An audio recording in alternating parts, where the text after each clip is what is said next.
ओम श्री गणेशाय नमः। ओम श्री परमात्मने नमः। सभी गीता प्रेमी साधकों को सादर प्रणाम के साथ जय श्री कृष्ण। परम श्रद्धेय स्वामी श्री रामसुखदास जी महाराज का प्रवचन दिनांक 6 जनवरी 2004। विषय कोटिन त्यक्त्वा हरि स्मरेत। प्रवचन के कुछ भाव यहाँ प्रस्तुत करते हैं। परम श्रद्धेय स्वामी जी महाराज जी कह रहे हैं कि देखो भाई, परमात्मा का अंश सब है। ईश्वर अंश जीव अविनाशी, यह याद रखो हरदम। ईश्वर अंश जीव अविनाशी। अपने माँ बाप की गोद में जाने क्या खर्च हो, क्या परिश्रम लगे। भगवान हमारे माता पिता है, दाता भी है। संसार अपना नहीं है, यह मुसाफिरी है। जाग मुसाफिर देर हुई। इस वास्ते उत्साह रखना है, अपने घर जाना है, अपना हित करना है। भगवान हमारा है, हम भगवान के हैं। भगवान की प्राप्ति सुगम है। संसार की आसक्ति कर ली, यह कठिनता है। भगवान की प्राप्ति कठिन नहीं है। संसार का प्रतिक्षण अभाव हो रहा है और ये परमात्मा का कभी नाश होता ही नहीं।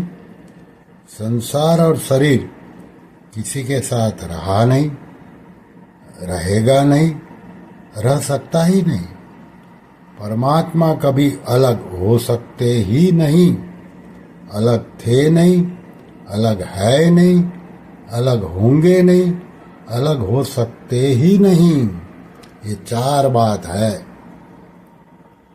भगवान सर्वव्यापक है, हमारे से अलग कैसे हो सकते हैं। संसार कभी साथ रहता ही नहीं, रहा नहीं, रहेगा नहीं, रह सकता ही नहीं। आगे हम कितने वर्ष रहेंगे पता नहीं, पर शरीर रहेगा नहीं। संसार को अपना मानना और इसको महत्ता देना बड़ी भारी गलती है।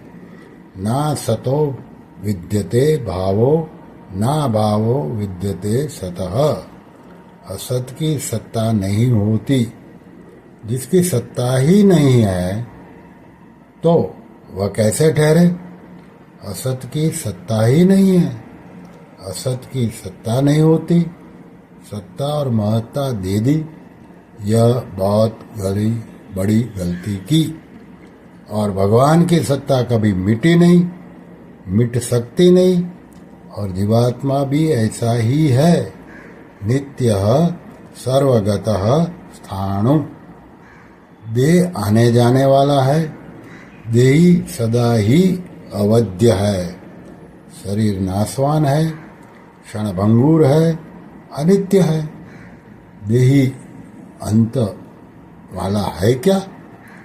आत्मा को देही कहना निंदा है। शरीर के नाश होने पर भी इसका नाश नहीं होता।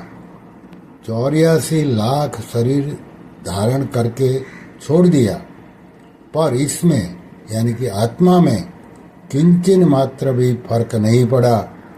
समझाने के लिए देही कहते हैं, नहीं तो कहे कैसे। आत्मा परमात्मा का अंश है, देह प्रकृति का अंश है। आप परमात्मा के अंश है। ईश्वर मरे तो मैं मरूं। मन बुद्धि वहां पहुंच नहीं सकते। तत्वों का वर्णन करने के लिए वाणी असमर्थ है। इस वास्ते देही कहना अपमान करना है। समझाने के लिए ही देही कहा है, नहीं तो समझाए कैसे। शरीर तो हरदम जाता है, हरदम। यह आत्मा कहीं जाता ही नहीं। अपि चेदसी पापेभ्य। जितने पापी हैं उनमें सबसे पापी हो तो भी ज्ञान अग्नि से तर जाएगा। अरे है ही अलग। पाप क्या पहुंचेंगे, पुण्य नहीं पहुंचते। प्रलय काल में प्रकृति में क्रिया होती है, परंतु इसमें यानी कि आत्मा में प्रलय में भी क्रिया नहीं होती है। जैसे एक सूर्य संपूर्ण ब्रह्मांड को प्रकाशित करता है, ऐसे ये देही संपूर्ण शरीरों का प्रकाशित करता है। स्वरूप क्या है? है। संसार तो नहीं है, नहीं है। संसार का परिवर्तन तो नींद में भी होता है, प्रलय में भी होता है, महाप्रलय में भी होता है, और इसमें यानी कि आत्मा में कभी परिवर्तन होता ही नहीं, हो सकता ही नहीं। ऐसे नित्य रहने वाले आप स्वयं हो, ईश्वर अंश, जीव अविनाशी, चेतन अमल सहज सुख राशि। शरीर के साथ मिल सकते ही नहीं, क्षणभंगुर है। शरीर के साथ मान लिया, यह बात सुनने के लिए भी नहीं मिलती। बड़े बड़े व्याख्यान होते हैं, पर सुनने को भी नहीं मिलती। हजारों लाखों करोड़ों आदमियों को सुनने को भी नहीं मिलती। तीन चीज दुर्लभ है, मनुष्य शरीर, मोक्ष की इच्छा और महापुरुष का मिलना। मनुष्य शरीर मिल जाए तो मोक्ष की इच्छा बहुत कम की जाती है। भोग और संग्रह में ही लगे हैं। भगवान ने महात्मा को दुर्लभ बताया है और स्वयं को सुलभ बताया है। हरि दर्शन नहीं जगत में हरिजन दुर्लभ होय। हरि हेरिया सब जगह मिले, हरिजन कहीं एक होय। 100 काम छोड़कर भोजन करो, 1000 काम छोड़कर स्नान करो, लाख काम छोड़कर दान करो, करोड़ काम छोड़कर भगवान का भजन करो। कोटिन त्यक्त्वा हरि स्मरेत, पर परवाह ही नहीं। हाय रुपया, हाय रुपया, हाय रुपया, नरकों में ले जाएगा। भोग भोगना और संग्रह करना, भोग और संग्रह, भोग और संग्रह में दुनिया लगी है।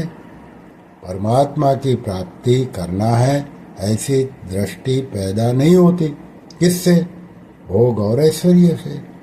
भोग भोगना और रुपया इकट्ठा करना, सब दुनिया देखो। भोग भोगना और रुपया इकट्ठा करना, इस वास्ते सच्चे हृदय से लग जाओ। कोटिन त्यक्त्वा हरि स्मरेत। संसार का सब काम बिगड़ा हुआ ही है, इस वास्ते भगवान में लग जाओ। नारायण नारायण नारायण।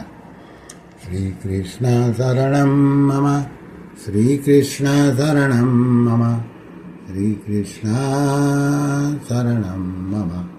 ओम श्री कृष्णार्पणमस्तु।